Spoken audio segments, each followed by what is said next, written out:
Hi, my name is Eric Nickel, and I'm a research biomedical engineer at the Minneapolis VA healthcare system. Today, I'm going to show you a novel prosthetic ankle-feet system that can improve access to footwear options for lower limb prosthesis users. If you look at panel 1 in the upper left, you can see that prosthetic feet are aligned for a specific shoe.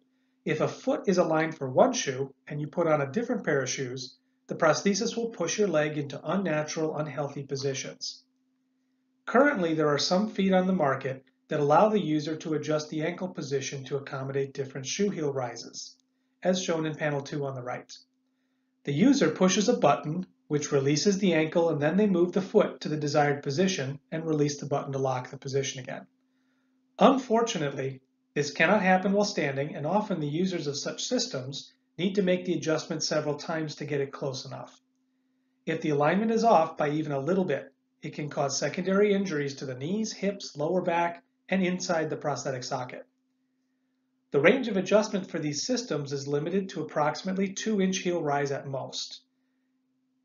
At these heel rises and above, changes to the geometry of the shoe interior makes the foot fit poorly, resulting in difficulty donning and doffing the shoe and unsightly failure to fit the shoe if the foot is visible, such as in panel 3 at the lower left.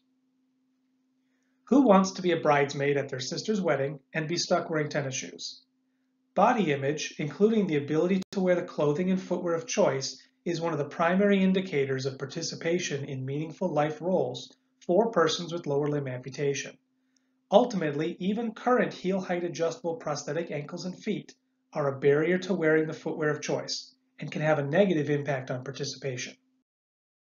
Our approach is a little different.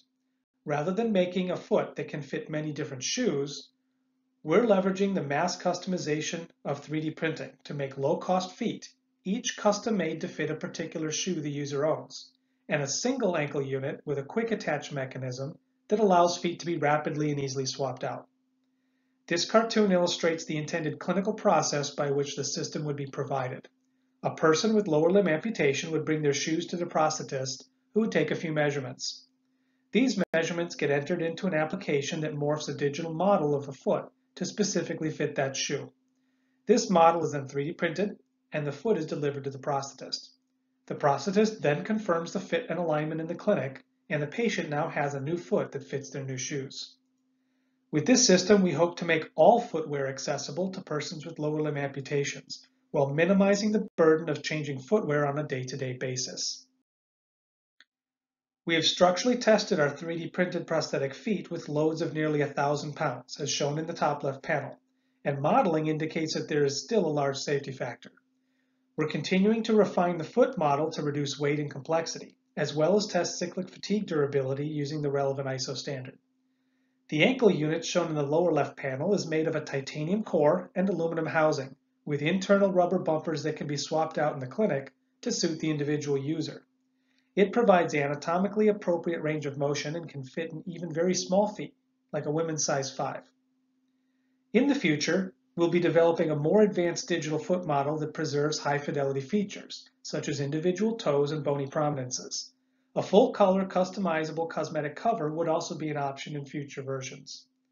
The cost to make a simple foot is currently around $60, but that's expected to come down at scale and as 3D printers get faster and materials become less expensive.